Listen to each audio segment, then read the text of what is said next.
for me, social communication anxiety, one of the biggest whys is sensory processing challenges. And as we know with sensory, it's difficult to regulate your emotions. And sometimes there's a hereditary component, whether it's social anxiety in the family, we see that in our research, but the sensory and feeling overwhelmed or underwhelmed or not being able to regulate. So this self-care for them is so important, and to be so much more in tune, because they will go from 0 to 60 really quickly.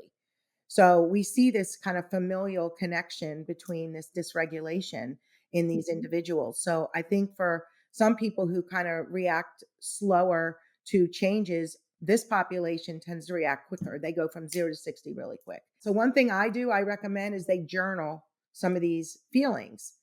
Like, when do I get it? What happened right before it? So they can start to feel, I mean, they can start to learn, oh, I was really hungry and I didn't recognize that. And I became very dysregulated or, overwhelmed. I need to care for myself. I was so tired. I didn't sleep last night. My child got up in the middle of the night and yada. I'm tired, so I need to rest. And so that self awareness for me is just such a big part of this. And Well, it's huge in life, self-awareness. I mean, even personally, like, I love journaling, you're speaking my language. I always tell people if you're scared to start, it doesn't have to make sense. The words don't have to be spelled correctly. You don't have to be able to read it back. It's more about the process, and I even encourage people, because I do this personally, is I pose questions to myself. So if you feel like something's happening, you don't understand why, you're like, "I don't know why I was like this, or I acted in this way, or why I was so agitated." Ask yourself. I know it sounds a little crazy, but you'd like, I'm always surprised at what I actually know. I just don't take the time to follow it or to consider it. I love that you do that. That's amazing. Yeah, journaling's been, I mean, I've been doing it off and on forever. Well, no, the way you ask yourself questions, I just think that's great that you're actually almost as if somebody else is asking. You're such a therapist. You're you're your own Can't help therapist. it. But we have all the answers, right? We do know. We just often don't either A, want to admit it, because sometimes it's hard to admit that, or we haven't taken the time to even consider. Because like I've even asked questions like, why was that so uncomfortable for me? Why did I feel so sad about that? Why did I give that so much value? It's been very interesting. And so if you're having a tough time and you don't really know, don't feel like you have to know to journal. You just have to seek to understand. I love that. I love that. And when you were talking about journaling, even just drawing, right? Coloring and drawing. And, so many of the kids just love to draw. So in session, I'll have them draw a scenario, maybe what they're doing like interview questions with their friends and drawing it and visualizing it. It's amazing how that helps them. I mean, I'm huge with visuals in general for what we do.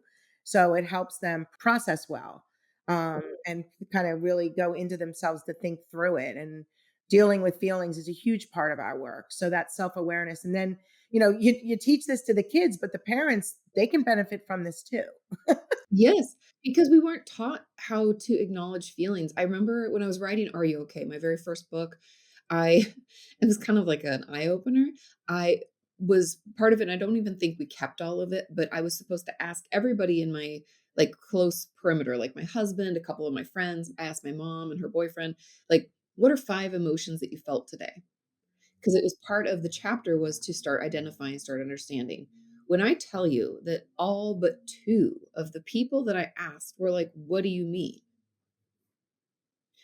I mean, these are people I spend all my time with. I'm like, "What?" And even my husband, Sean, he was like, "So, like, good emotions, I'm like, "It doesn't matter. What are you talking about?" Just what you experience. Like, how do you feel right now? Agitated, maybe? I don't know. Right. But we're so disconnected, right? And we don't realize it. And it's not that we have to feel every emotion, like, oh, I just have to be in it. But it is helpful to acknowledge what we're going through. What's happening? What's my experience been?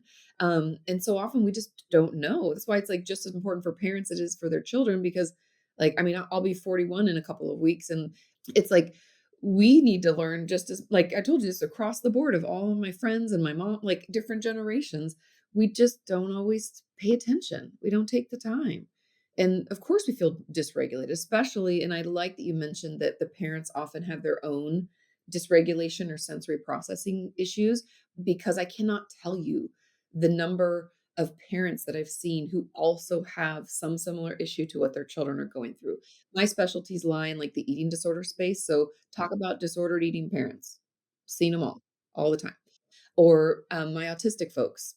Often the parents, when the kid gets diagnosed, they're like, "Oh my god, this is me too." We just often, white knuckle it. We just try to push through. We don't know anything is different, and so it can really be beneficial for everyone to start tapping in, start paying attention. What are you experiencing? Because that gives you a place to go.